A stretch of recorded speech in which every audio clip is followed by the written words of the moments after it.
வீட்டின் பாசத்திற்கு இருக்கிறதா அல்லது பள்ளியின் சந்தோஷமான தருணங்களில் இருக்கிறதா என்ற கேள்விக்கான பதிலை கண்டறிய நமது சஃபா பள்ளி மாணவர்கள் பட்டிமன்றத்தின் வாயிலாக இன்றைய மாணவர்களுக்கு சந்தோஷம் தருவது வீடா அல்லது பள்ளியா என்ற தலைப்பில் பேச வந்துள்ளனர்.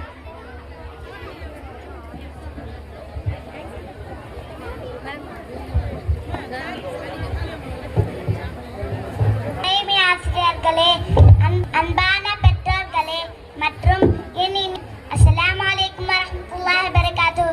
எல்லாம் வல்ல அல்லாஹ்வின் அருளால் இன்று நமது பள்ளியில் ஆண்டு விழா மிகவும் மகிழ்ச்சியாக நடைபெற்று வருகிறது. இந்த இனிய நிகழ்ச்சியில் நமது குட்டி மாணவர்கள் ஒரு அழகான பட்டிமன்றம் பேசப் போகிறார்கள். பொதுவாக பட்டிமன்றம் என்றால் பெரியவர்கள் பேசுவார்கள். ஆனால் இன்று என்ன சிறப்பு தெரியுமா? யூகேஜி மற்றும் 1ஆம் வகுப்பு குட்டி மாணவர்கள் பட்டிமன்றம் பேசப் போகிறார்கள். இன்றைக்கு நாம் பேச வேண்டிய தலைப்பு சந்தோஷம் தருவது வீடா பள்ளியா. காலையில 8 மணிக்கு இருந்து அம்மா ப்ளீஸ் 5 நிமிஷம் தூங்குறேன்னு சொல்ற, வீடு சந்தோஷம் தருதா இல்ல யூனிஃபார்ம் போட்டு பேக் மாட்டிக்கிட்டு நண்பர்களை சந்தித்து சிரித்து கொண்டு ஸ்கூல் போவது சந்தோஷம் தருதா? இதை பேசுவதற்கு 2 டீம் ரெடியா இருக்குங்க. வாங்க பட்டிமன்றத்தை ஆரம்பிக்கலாம். வீடுதான் சந்தோஷம் சொல்ற யூகேஜி ஆஃபியாவை அன்போடு அழைக்கிறேன்.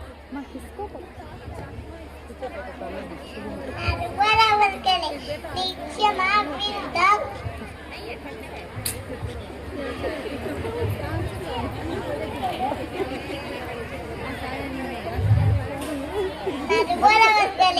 நிச்சயமா வீடுதாங்க பெஸ்ட். ஸ்கூலு சொன்னாலே எனக்கு காய்ச்சல் வருது.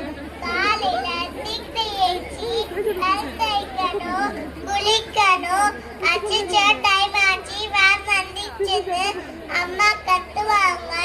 ஆனா லீவ் டைம்ல பாருங்க வீட்டுல 10 மணி வரைக்கும் தூங்க யாருமே கேள்வி கேட்க மாட்டாங்க. வீட்டுல இருக்க பிடிச்ச கார்ட்டூன், வீட்டுல ஜாலியா விளையாடலாம். ஸ்கூல் போனா கஷ்டப்பட்டு படிக்கணும், கை வலிக்க எழுதணும். இந்த டீச்சர் மட்டும் ஒரே சப்ஜெக்ட் படிச்சு தந்து கிளாஸ் எடுக்கிறாங்க. மேத்ஸ் டீச்சருக்கு ஒரே சப்ஜெக்ட் தான், சயின்ஸ் டீச்சருக்கு ஒரே சப்ஜெக்ட் தான். ஆனா நாங்க மட்டும் எல்லா சப்ஜெக்டும் படிக்கணும், நல்லா மார்க் எடுக்கணும். இது என்ன மேம் லாஜிக்கு? அதனால தான் சொன்னேன் வீடு தாங்க ஜாலி, ஸ்கூல்ல நாங்க ஜாலி. வீட்டையே தீர்ப்பளிக்குமாறு அன்போடு கேட்டுக்கொள்கிறேன். வீடு தரப்புல ரொம்ப ஸ்ட்ராங்கா பேசிட்டாங்க. வாங்க பள்ளி தரப்புல சந்தோஷம் சொல்ற ஃபர்ஸ்ட் ஸ்டாண்டர்ட் ரசூலை அன்போடு அழைக்கிறேன். நடுவர்களே, வீடு தான் சந்தோஷம் சொல்றாங்களே, வீட்ல உட்கார்ந்து இந்த வாழ்க்கை சாதிக்க முடியுமா? ஸ்கூல்ல மிஸ் எனக்கு ஸ்டார் போட்டு என்கரேஜ் பண்ணுவாங்க, ரைம் சொல்லி தருவாங்க. வீட்ல நான் தனி ஆளு, ஸ்கூல்ல எனக்கு ஒரு கேங்கே இருக்கு. ஃப்ரெண்ட்ஸ் கூட ஜாலியா விளையாடலாம். ஸ்கூலுக்கு போறது ஒரு ட்ரைனிங். காலையில 6 மணிக்கு அலாரம் வச்சு எழுந்திக்கிறது கஷ்டம் தான். ஆனா அப்போதான் எதிர்காலத்துல இன்னும் பெரிய பெரிய கம்பெனிக்கு CEO ஆக முடியும். வீட்டுல டிவி பார்த்தா கண்ணு தான் கெட்டு போகும். ஆனா ஸ்கூல்ல போர்டை பார்த்தா அறிவு வளரும். நாளைக்கு நாம ஜெயிச்சு பெரிய ஆளாகிறது நினைச்சு பார்த்தாலே சந்தோஷமா ஸ்கூலுக்கு போனாங்க. பள்ளி தரப்பிலே தீர்ப்பளிக்குமாறு அன்போடு கேட்டுக்கொள்கிறேன். பள்ளி தரப்புல ரொம்ப சாமர்த்தியமா பேசிட்டாரு.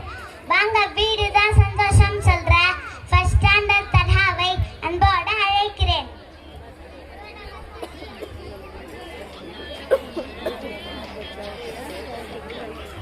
நடுவர் அவர்களே, CEO ஆகுறது அமெரிக்கா போறதெல்லாம் அப்புறம் இருக்கட்டும், அதெல்லாம் ஹெல்த் முக்கியங்க. ஸ்கூல் பேக்கா தூக்கிப்பாங்க, எவ்வளோ வெயிட்னு. என் தாத்தாக்கு 60 வயசுல வந்தா முதுகு வலி, எனக்கு 5 வயசுலயே வந்துச்சுங்க.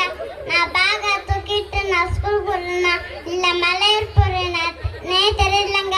காலை ஏந்துடன் படிப்பு, மாலை முழுதும் விளையாட்டுன்னு பாரதியார் சொல்லியிருக்காரு. ஆனா நம்ம காலையில மட்டுமா படிக்கிறோம். ஸ்பெஷல் கிளாஸ்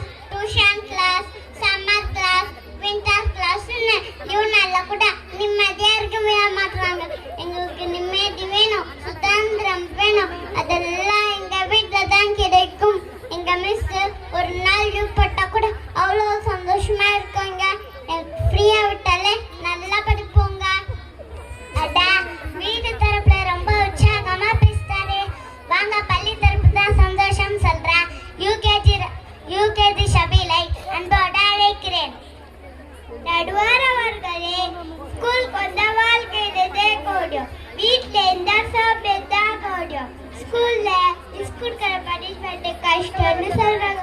நான் அதுதான் நம்மளோட ஸ்ட்ராங் ஆகுது. மேம் முட்டி போட சொன்னா கால் ஸ்ட்ராங் ஆகும். மேம் கையத்துனா தோல் ஸ்ட்ராங் ஆகும். இதெல்லாம் செஞ்சு மாத்திரிங்க. பேக் ஸ்பின்னர் ஒரு நெருப்பு மாதிரி கனெக்ட் சமாளிச்சிட்டா வாழ்க்கையில எப்பேற்பட்ட பிரச்சனையா சமாளிக்கலாம். வீட்ல இருந்தா நீங்க செல்ல குட்டி, ஸ்கூலுக்கு வந்தா நீங்க சிங்க குட்டி. எல்லா குழந்தைகளும் ரொம்ப அருமையா பேசினாங்க. வீடு நம்ம கூடு, பள்ளிக்கூடம் நம்ம வானம். பறவை கூட்டுல இருந்தா பறக்க முடியாது.